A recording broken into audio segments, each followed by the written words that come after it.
Hey now, welcome to another edition of the Inside BS Show. It's Dave Lorenzo, and today we're talking about what you should do when you have a disagreement in your business. Now, I'm talking about a disagreement between you and your partner, or a disagreement between you and a supplier, or a disagreement between you and a client.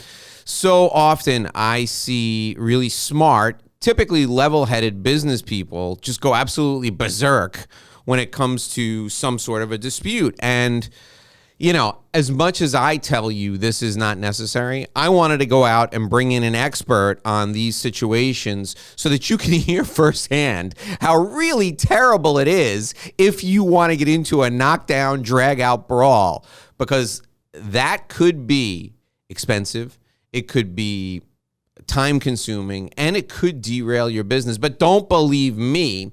I want you to believe Brian Haussmann. He's an expert in this. He's a partner at a law firm in Chicago, and he handles these types of things all day long. His job is to get you through that process with the least amount of damage, and he's going to explain to us the good, the bad, and the ugly of litigation and disputes in businesses. So please join me in welcoming Brian to the Inside BS Show. All right, Brian, welcome to the show. I love to talk about litigation because unless you've been part of litigation, you truly don't understand what this is all about. And, you know, we hear people say all the time, oh, I'm going to sue them, or, oh, I'm going to file a lawsuit. Tell us, this is what you do, right? How distracting is it, first of all, for a business owner to be involved in an acrimonious dispute? Yeah, it's a great question, Dave, and thanks for having me. I like to talk about these things because I talk about them all day, every day, and I'm not always listened to, I'm not always heard. So to answer your question, it is, I spend my time representing business owners and investors in protecting their investments and their businesses from internal and external threats. And I like to litigate. That's how I'm built. I enjoy making arguments. That's how I came into this. But for the person whose money and time and blood, sweat, and tears it is a phenomenal drain on them. And that's particularly true if it's, the closer we get to your inner circle, in terms of who's on the other side of that dispute, the more disruptive it is, the more time consuming, the more stressful it is. And so you should, act accordingly. I mean, that's what I try to explain to my clients. It's not just a matter of, numbers on a spreadsheet. It's also going to impact your sleep and your relationship with your family and your relationship with your business partners outside of the person who you're in a dispute with. So it's something to consider. So lawyers are not immune from this, right? Lawyers sometimes fight with each other, and you found yourself entwined in some of those situations too. Give us a sense for how even, what's the expression, like the cobbler's kids have no shoes, right? Give us an example or your thoughts, or share a war story with us on how even lawyers can get sucked into the emotional heat of the moment here. Yeah, there's a saying, and I'm not sure where this came from, but they say that no ship sinks like a partnership, right? And so, I sometimes call my cases business divorce cases, and there's a reason for that. I didn't coin the phrase, but these, partnership disputes, particularly in law firms where lawyers can tend to be self-centered folks who like to think that they, know the ins and outs of the law, and they like to think they understand what the just and right result should be in any particular situation. And even if they're litigators, the process of playing out a dispute in the courts can be incredibly stressful for lawyers. I like to tell the garbage can story, what I call the garbage can story. And the garbage can story is this.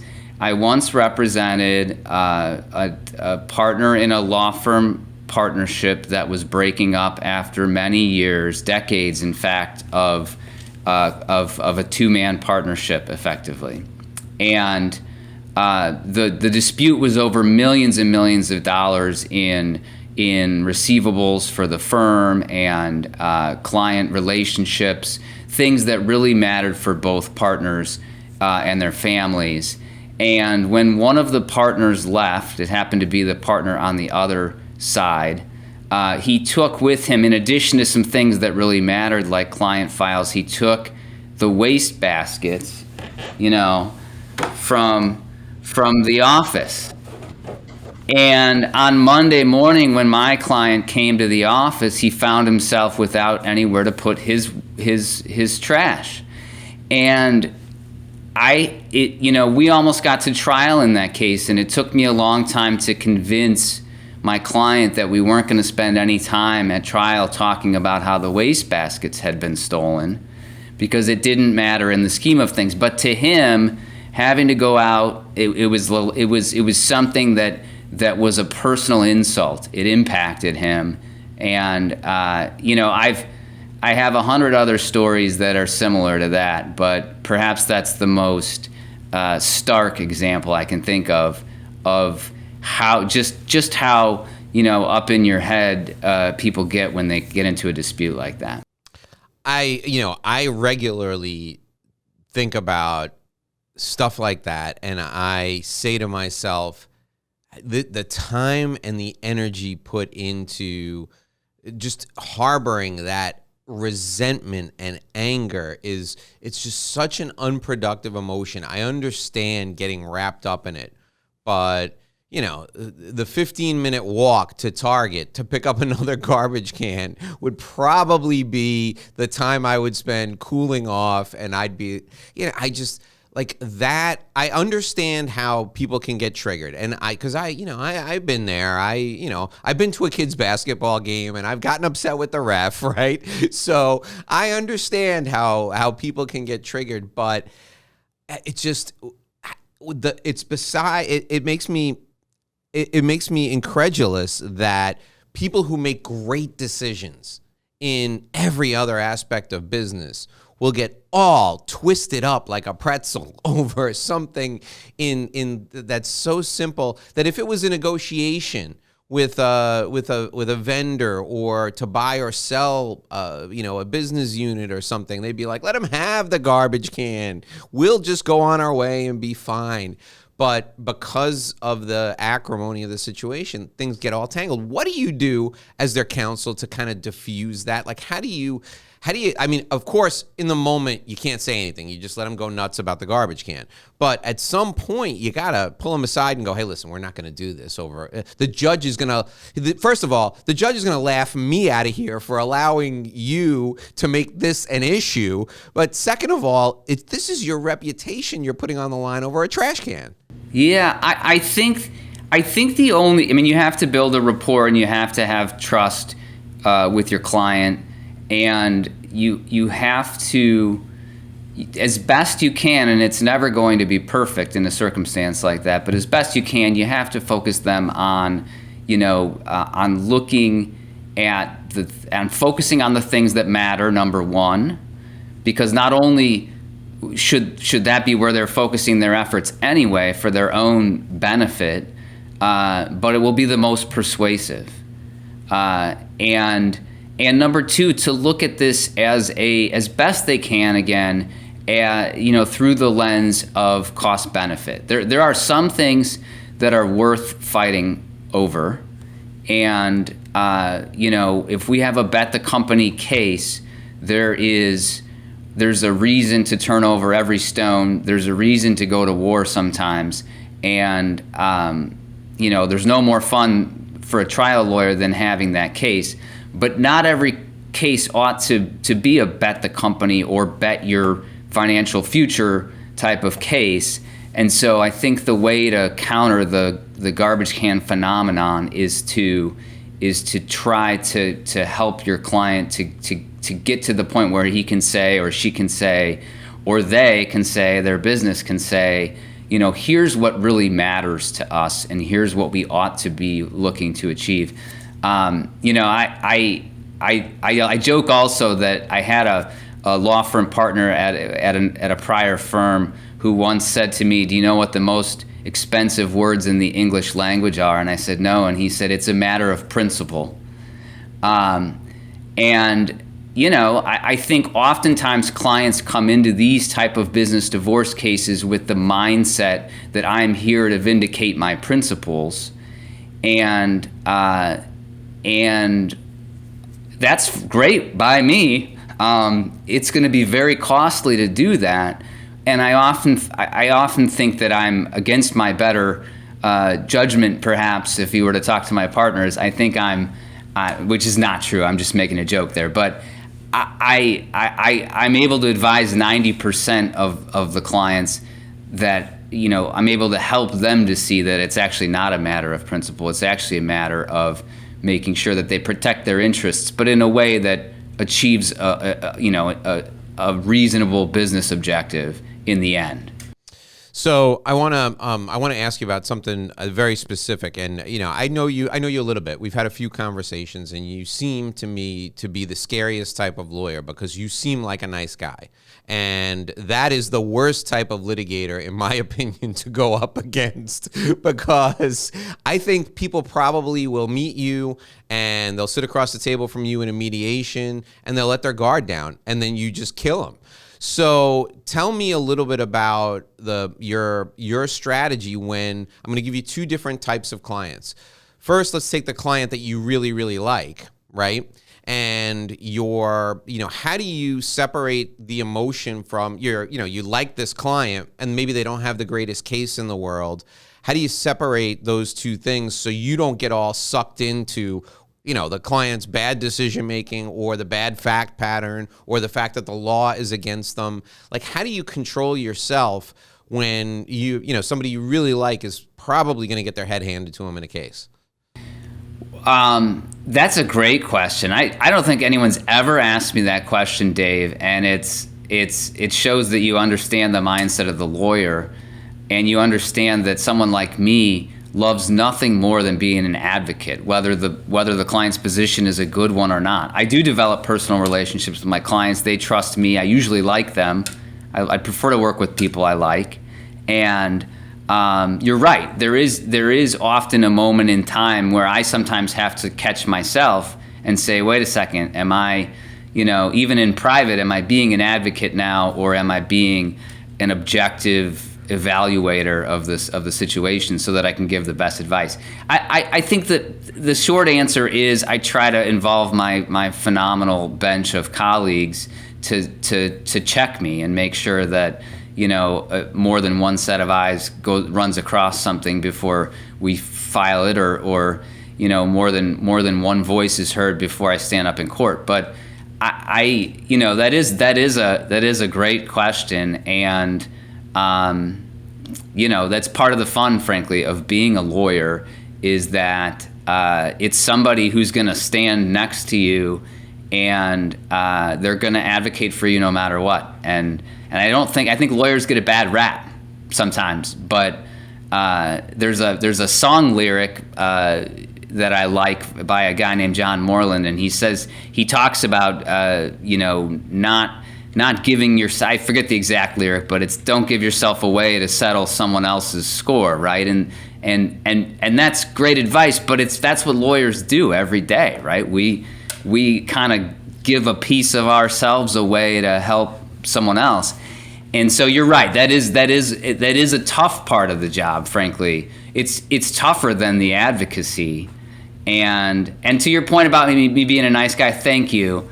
I don't mind it at all. Everybody has their own style.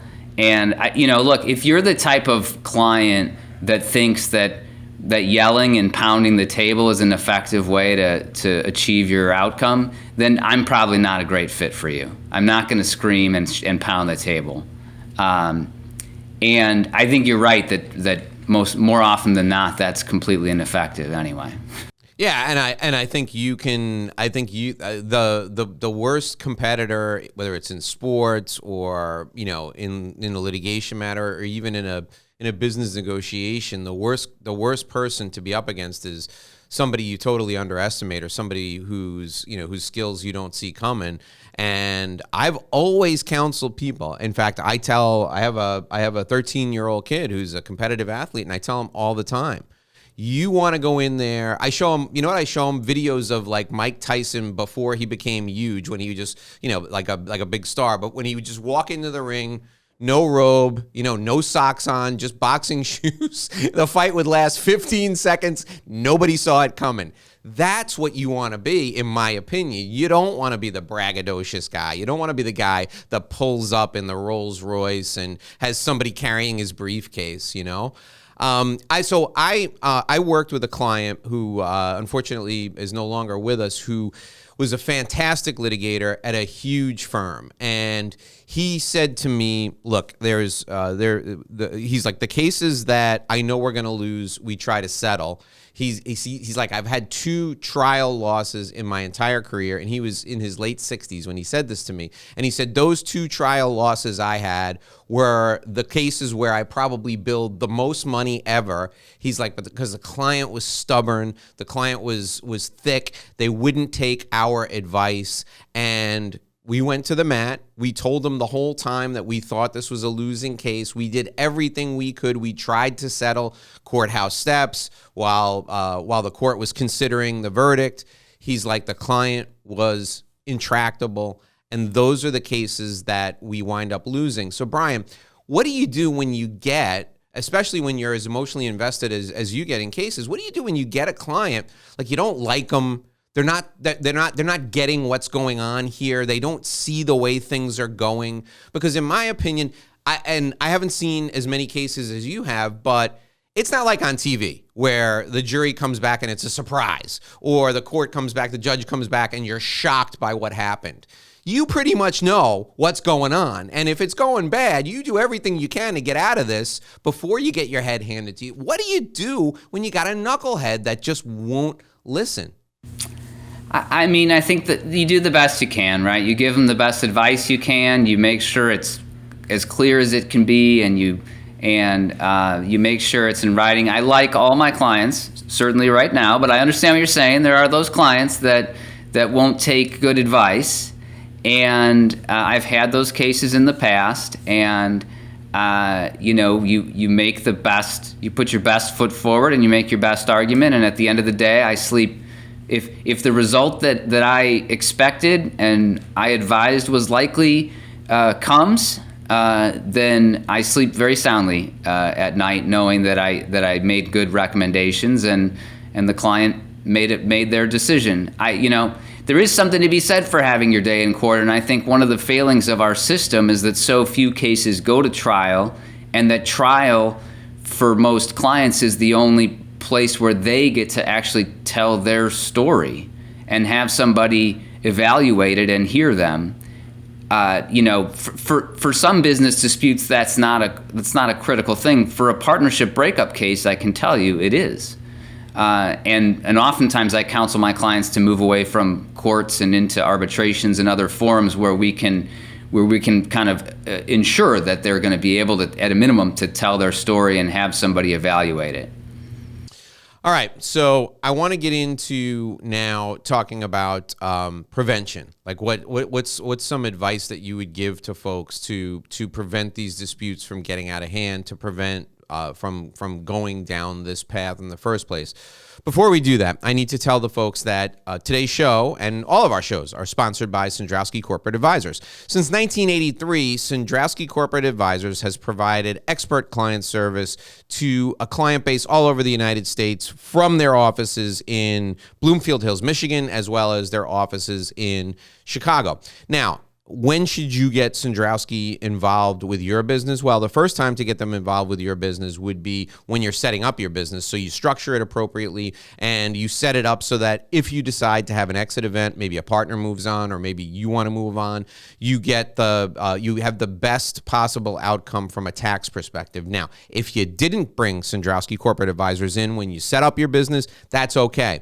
the next best time to bring them in is right now. Why? Because if you plan on selling your business down the road, whether it's an internal sale to a group of employees or partners or an external sale to somebody else, you need to make sure that you're taking full advantage of what the tax law will allow you to do when that exit event happens. Capital gains can absolutely kill you. The sale of a firm or a distribution from a firm, if you're not structured properly and legally, can absolutely crush you. Sandrowski has been doing this for years. You want to get them involved to make sure your business is structured appropriately. Now, if you're a professional, I want you to call them because they can help you with litigation support. They can help you with forensic accounting. They do this sort of thing all the time. They have an outstanding reputation. If you want to get in touch with Sandrowski Corporate Advisors, you can reach out to me, and I'll put you in touch with Harry Sandrowski himself, or you can call 866-717-1607, 866-717-1607. Sandrowski Corporate Advisors are the people to call because they're a CPA firm with a different perspective. We're also brought to you by my Revenue Roadmap Guide. If you are in professional services and you want to build your book of business, I've got a free resource for you. That's right. I'm giving this to you for free because you're a listener here. You're watching us on YouTube. Go to revenueroadmapguide.com. revenueroadmapguide.com. Enter your contact info. You can download your free marketing plan for your professional services firm. It's the very plan I use to work with my clients. You can customize it yourself. revenueroadmapguide.com. It's my gift to you for watching and listening to us. Okay, we're talking with Brian Haussmann. He's a partner at a law firm in Chicago. He's one of the people who you should be calling if you have a dispute between you and your partners or a dispute with another party. And you can reach out to Brian. You can connect with him. We're going to put his contact info down in the show notes. But if you want to call him, his phone number is 312-762-9471, 312-762-9471. Brian, what do we do to make sure that we don't get into any kind of a dispute that's acrimonious, like what we were talking about? I mean, there's the expression that good fences make good neighbors. Is it as simple as having good agreements? I mean, what's the best recipe for avoiding, this onerous litigation process? Yeah, I do think good agreements is part of it. So good agreements in a couple ways. First, almost all internal business disputes, shareholder partnership disputes, happen, I think, over essentially what I'll say are two things, but they could be related. The first is somebody feels that their contribution, whatever it is not being appropriately valued. And so you got to think really carefully about how you structure your compensation, for lack of a better word. It might have to do with ownership or stock, or it might have to do with actual, cash compensation. But whatever it is, everybody has to feel as though it's crystal clear on the page how they're going to be compensated. And I recommend that you align their compensation, whatever it may be, to some type of incentive so that everyone is clear that if they work harder, they make more, and if they achieve less than expected, maybe they make less. Usually there are fewer disputes when that can happen. The other thing is that disputes over corporate ownership and governance, when do they happen? You were just talking about Sandrowski. They happen when there's an event, there's a transition, there's a change. Maybe it's a retirement of a major contributor. Maybe it's a sale of the company, or a sale of a majority ownership or controlling interest in the company. Maybe it is some other change or transition, a merger. Whatever it is, we know when the disputes are going to arise. They're not going to arise when everything is kind of, even keeled and everyone's, firing on all cylinders.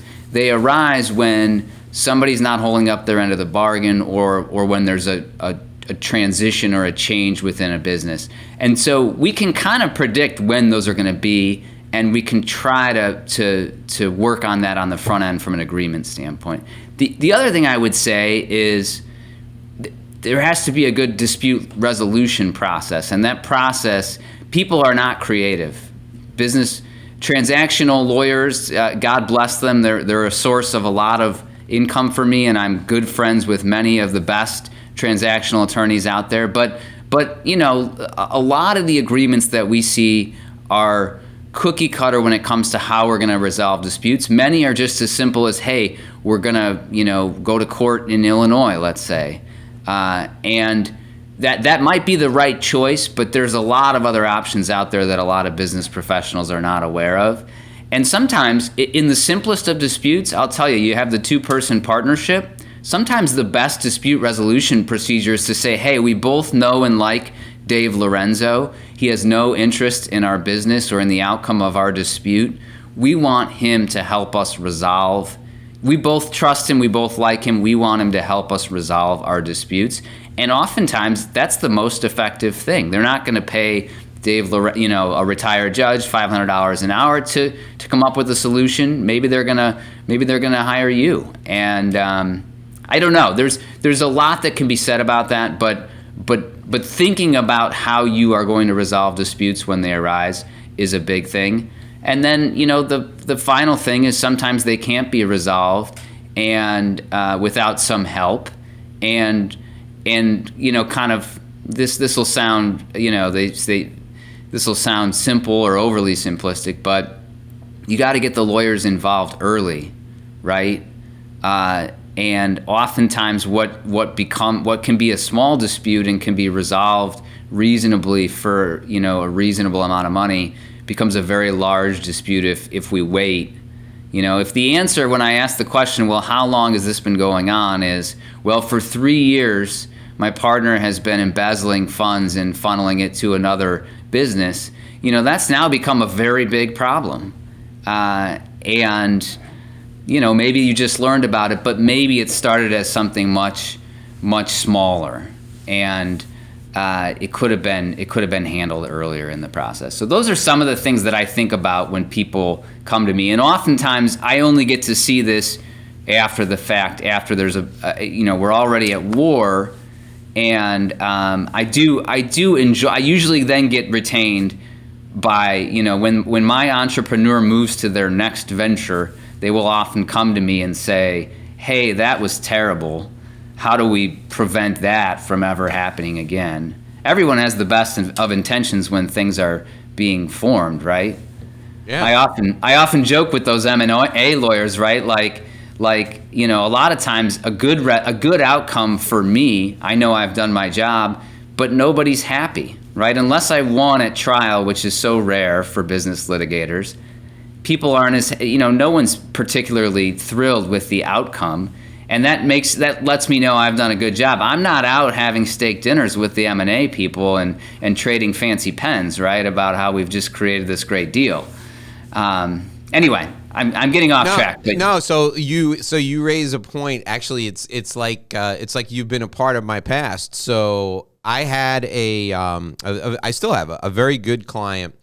I got to protect our confidentiality here, so I got to keep it as blind as I possibly can, who is in business with his wife. They were both lawyers, and they went into practice together, and I forced them. I was there when this gentleman was a partner at a larger firm, and he said, I'm going to go on my own, and I'm going to go with, let's call her Jane. That's not her real name. And I'm going to go with Jane, and Jane is great at the administrative stuff. She's great at the marketing. She's a lawyer in her own right, but she's going to be the administrator of the firm, and I'm going to go out and give speeches, and I'll do the day-to-day work of the firm.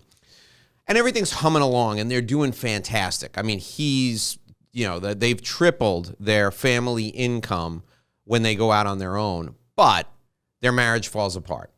And they I made them have a partnership agreement as if they were partners. And because I made them have the partnership agreement, when they set it up, they were like, we're going to put Dave Lorenzo in as the arbiter if there's ever a dispute.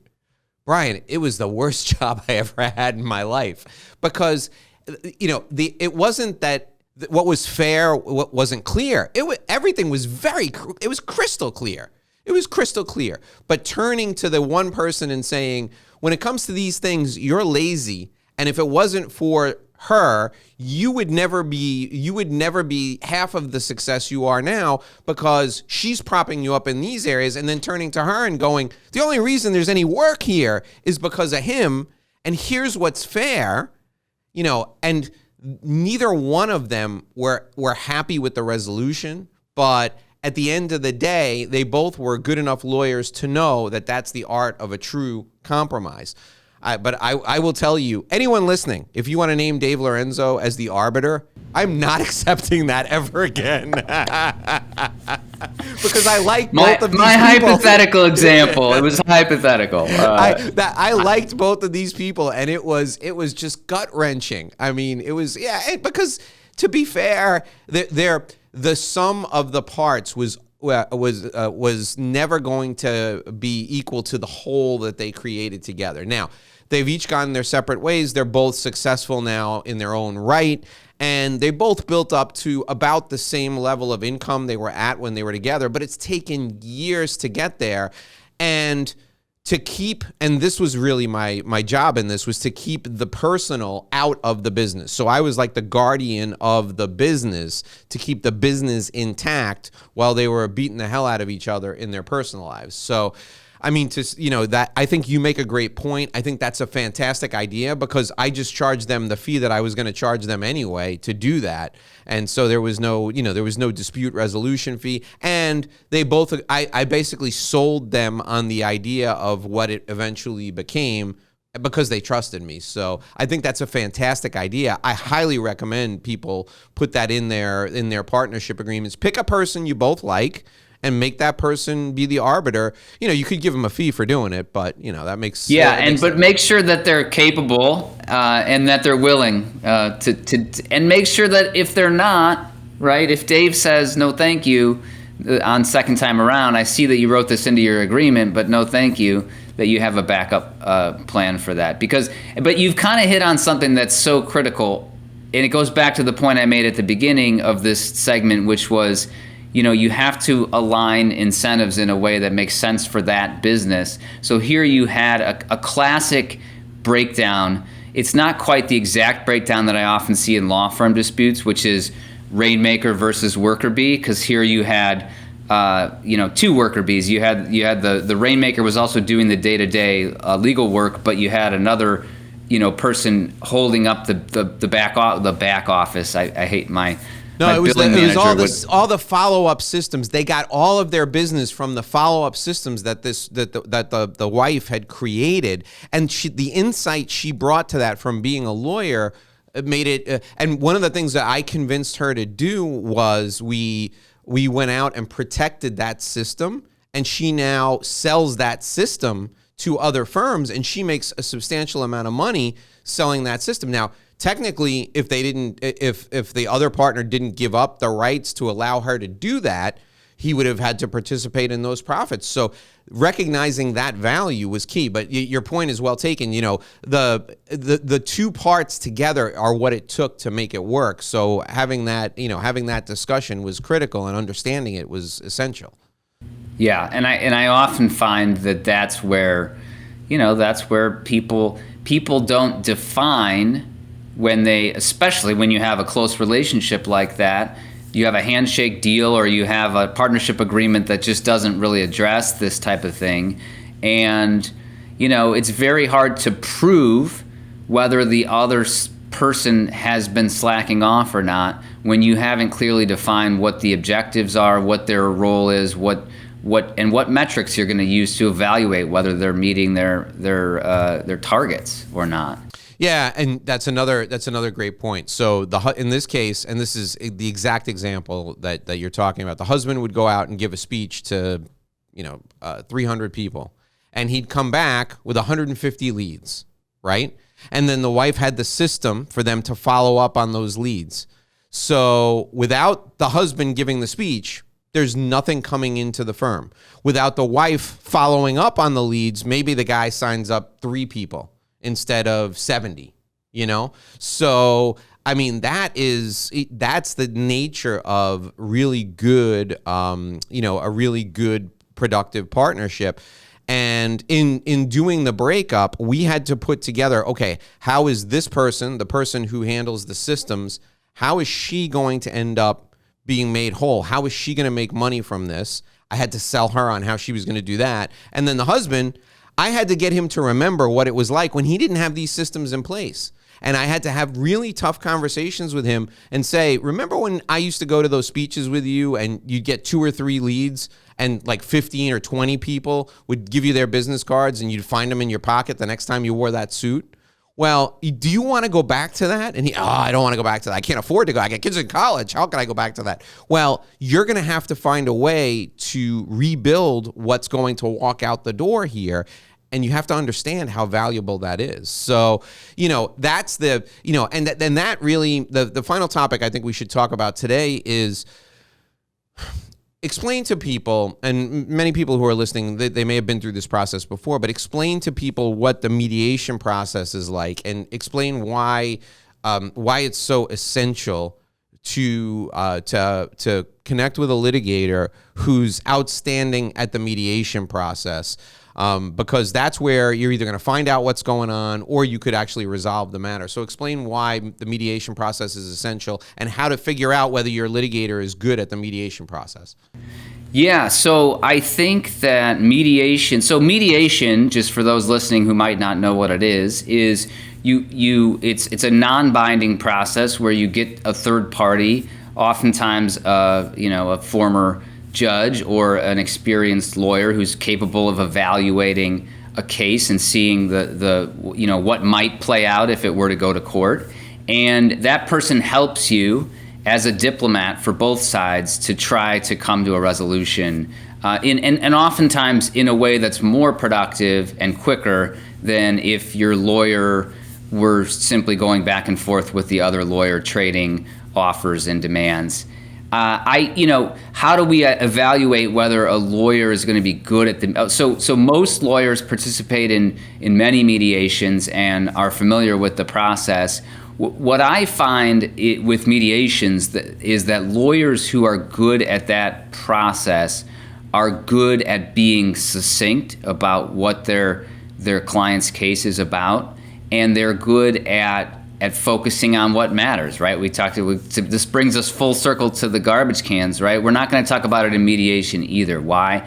Because it's not going to drive the resolution that would be acceptable to you. And so, I also think that obviously the mediator plays a big role in that. I actually was the mediator, I should say, in a case recently, in a business divorce case. And it's a very difficult, arduous process. You kind of had the similar experience as kind of an arbitrator, somebody maybe entitled to make decisions, but the benefit of the mediator is that they have no ability to make decisions whatsoever. They can merely make recommendations, and even then they oftentimes, will only do that if they're asked specifically, hey, would you recommend something as a resolution, or would you give us your opinion as to the value of this claim, or your opinion as to the strength or weakness of a claim? But that process was, I'm used to being an advocate, and to have to take a step back and say, well, okay, hang on a second, I'm hearing 2 different stories, and they're mutually exclusive, and how do I navigate that to try to get those parties onto the same page with respect to a particular issue or a particular, in this case it was really a business dissolution, so it was, we've got to talk about what are we going to do with AR and what are we going to do with other things, right? And so I think that process is really valuable. And as you said, you said something that was very insightful. At a minimum, even if you don't resolve a case in a mediation, you're going to learn something about how the other side looks at the dispute that might be helpful to resolving it down the line, or might be helpful to countering whatever claims or defenses they're going to have. So I think it's a valuable process. I will say, Dave, you've probably seen agreements in your life where, in large company agreements where they say, before we arbitrate, we have to have a conversation with the CFO and the senior vice president of one company and the similarly situated individuals on the other side. And My finding is that rarely works to resolve the dispute. I think in part because everybody knows it's just the appetizer, and that we still have the main course is still to come. There's going to be maybe a mediation process with a third party or an arbitrator. So if we're going to have a process like that, I often want to understand a little bit more about who are the personalities involved, and I wouldn't say that's a one size fits all solution. Yeah, it strikes me that, and this is actually a good question for you. It strikes me that it must be more difficult to get the full benefit from mediation if you're doing it virtually. To me, so much of the value is from being in, you're in different rooms, but, sometimes they'll let you come together in the one room, or you can, because of the pace of the discussion, you can kind of get a feel for how things are going. Is it more difficult to do that kind of thing virtually compared to in person? I actually don't find there to be that big of a difference, particularly for mediation. And particularly because, like you said, most of the time you spend apart anyways. There's a certain part of me that would like to be at the beginning of the day in the same room as somebody. And if there's a resolution, or we're getting really close to a resolution, and the mediator wants to bring us together to make a statement or offer some assessments to the group, I think that can be more effective in the right case in person. But I would say, of all the things that I do, having mediations be remote is probably still, probably is closest to the real thing, as you know. Yeah. I just would love the fact that I would love to participate, just to let them tip their hand, see what their strategy, maybe you can gain some strategic insight. I also would love to see their disposition as they walk. If you could see them in the lobby or whatever. Are they exhausted? Are they worn out? Is this just wearing on them, or do they look like they could go forever? That to me, I think, if you could get that out of it, I think it would be beneficial. But even in a classic mediation sense, you might not be in the same room with them. They might not, you may never get a chance to have that kind of an interaction. So, all right, Brian. So here's what we're going to do. I'm going to ask you for three big takeaways from today, three things that people need to remember from our time together. I'm going to give you a second to think about it while I thank our sponsors once again. So today's show is brought to you by Sandrowski Corporate Advisors. You'll remember Sandrowski Corporate Advisors from my conversation with you earlier in the show. They're here to help you minimize your tax exposure, whether you're a person of high net worth or a business owner who's just getting started. Sandrowski is here to make sure you minimize your tax exposure and make sure that you're appropriately planning for the future. They can also help you if you're a professional with forensic accounting, litigation support, all types of things related to litigation. Give them a call at 866-717-1607. We're also brought to you by My Revenue Roadmap Guide. That's your free resource to help you grow your business. It's a business development plan. Go to revenueroadmapguide.com to download it now. All right, Brian, what are the three things we should take away from our time together today? Yeah, that's a great question, and a tough one, Dave. So I guess what I would say is, first, business owners and entrepreneurs are optimists. They're forward-thinking people, and God bless them.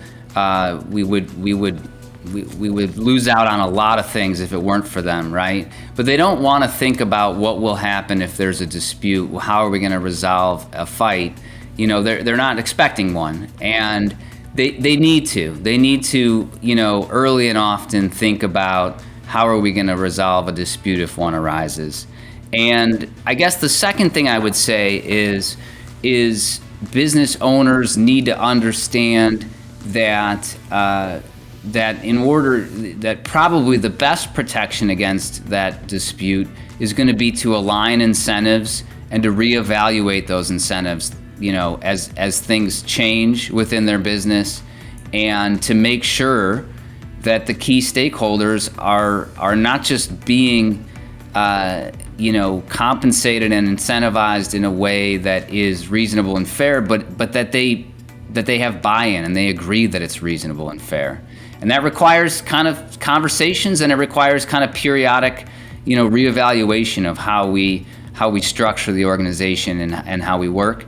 And then the third thing I would say is when that dispute arises, or even if there's an inkling of it, you got to involve a lawyer who understands, the nuclear option and what it's going to look like if this thing were to go all the way.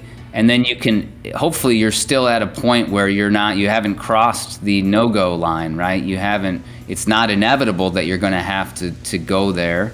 And you can evaluate kind of looking, back from a trial, let's say, how can we resolve this short of something like a trial or, 3 or 5 years of litigation. All right, Brian Haussmann, it's been great having you on. You can reach Brian if this is something that interests you and you want to create an agreement and have Brian review it. It's always good to have a litigator look at your agreement that a transactional lawyer has drawn up. Or if you find yourself in a dispute, give Brian a call, 312-762-9471. Going to put all his contact information and his bio in the show notes. Brian, thanks for joining us today. I really enjoyed the conversation. It was great speaking with you. Thanks, Dave. Likewise, and stay safe. All right, folks, that'll do it for this episode of the Inside BS Show. We'll see you right back here again tomorrow with another great show. Until then, here's hoping you make a great living and live a great life.